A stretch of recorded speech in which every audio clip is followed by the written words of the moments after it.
Mga SSS pensioners, ito pala ang dahilan bakit maliliit ang SSS pension kumpara sa GSIS pension. Paglilinaw at pahayag ng SSS President at CEO Rolando Ledesma Makasait, ating tutunghayan na.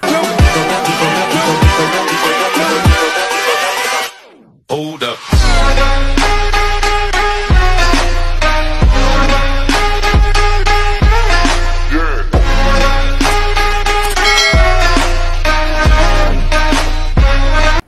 Hello mga ka-vlogs! Welcome dito sa aking YouTube channel. Magandang araw sa lahat ng mga SSS pensionado dahil ang SSS President and CEO Rolando Ledesma Makasait ay nilinaw po at nagbigay ng pahayag bakit nga ba mas maliit ang SSS pension kumpara sa GSIS pension. Ito nga po ay kanyang nilinaw at pinahayag sa katatapos lamang kanina na SSS Usap Tayo program kung saan nilaunch po ang bagong programa na tinatawag na SSS Pension Booster Program mga ka-vlog. So narito po, panoorin po natin ang kabuuang pahayag bakit nga ba mas maliit ang SSS pension kumpara dito sa GSIS pension.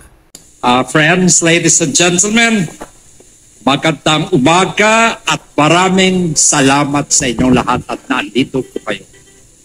Alam nyo, nung naging presidente ako ng SSS, when I became president of the SSS over a year ago, everybody knows that I came from the GSIS. Everybody has been asked, why is the pension of the SSS much smaller than that of the GSIS? Ang hindi ninyo alam po, for most of you, the deduction ho sa SSS ay mahigit sa doble. Mahigit sa doble po ito than the deduction sa SSS. Sa GSIS po, the deduction is 9% of your salary is your personal contribution. Sa GSIS yun. Sa SSS po, ang deduction po ay 4.5% lang. So kalahati yung personal share. Sa employer share po, ang GSIS ay 12%. Tandaan niyo to, 12% of whatever your salary is. So, halimbawa, ang sweldo nyo po ay 30,000, 12% is 3,600. Kung ang sweldo nyo po ay 100,000, ang deduction po ng employer share is 12,000. Sa SSS po, hindi. Sa SSS, pag ang sweldo nyo po ay 100,000, nililimit po yung 14%. Sa 30 lang. So 30,000, kahit 100,000 ang sweldo nyo 100,000 sweldo nyo, 30,000 ho times 14.5. Inagay nyo na times 50. So 4,500 lang po. 4,500 plus your share of about 1,500, 6,000 lang po ang pumupunta sa SSS. Kung sa GSIS po, 12,000 plus 9,000, 21,000 a month ang pumupunta sa GSIS. Kaya po, ang pensyon ng GSIS po ay malaki. Pero ho, hindi ko pwede gayahin ang GSIS. Kasi ang employer contribution po, nililimit lang ng batas sa 30%. I mean, sa 30,000 a month. Naintindihan nyo?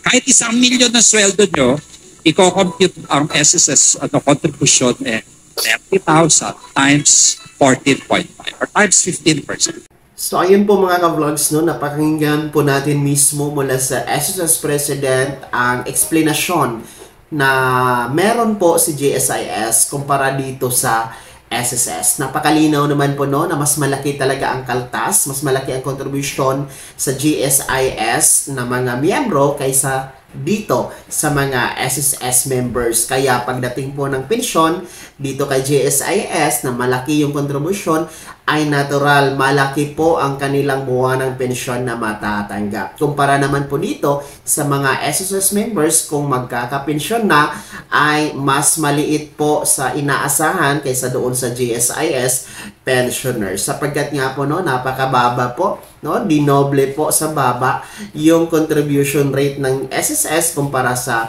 GSIS, mga ka-vlogs. No? Para lang naman po ito sa mga nagtatanong at nagre-reklamo, bakit nga ba maliit ang kanilang buwan ng pensyon kay SSS? Na gayong nagbibigay daw sila ng kontribusyon noong mga nagtatrabaho pa sila, mga kabataan days pa nila, no? So, malinaw na ngayon, no, na pinahayag ng SSS President bakit nangyayari ang maliit na pensyon. Kasi sa SSS, mga ka-vlogs, ang pinakamaliit po na pensyon ay nasa 2,200 pesos monthly. So, yun po yung pinakamaliit. Well, in fact, sa mga GSIS pensioners, wala pong ganon, no? Wala pong tumatanggap ng 2,000, no? Malaki po talaga ang GSIS pension kaysa SSS pension. Kaya naman po, no, si SSS ay may initiative na magkaroon ng programa paano mapataas, mapalaki, maangat ang pensyon ng mga SSS pensionado pagdating po ng araw na mag-apply na ng SSS retirement. Kaya nga po nilaunch itong SSS Booster Pension Program, mga ka-vlogs, no?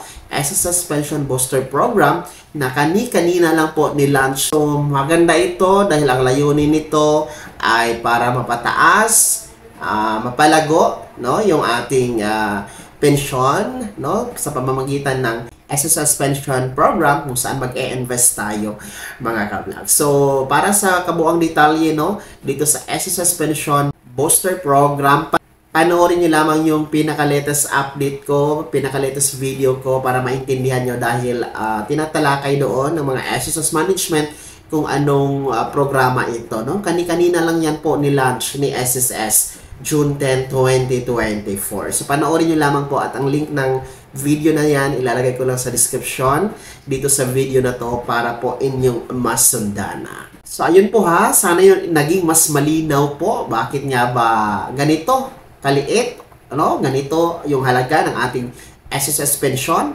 no? Kumpara po sa mga GSIS pensioners.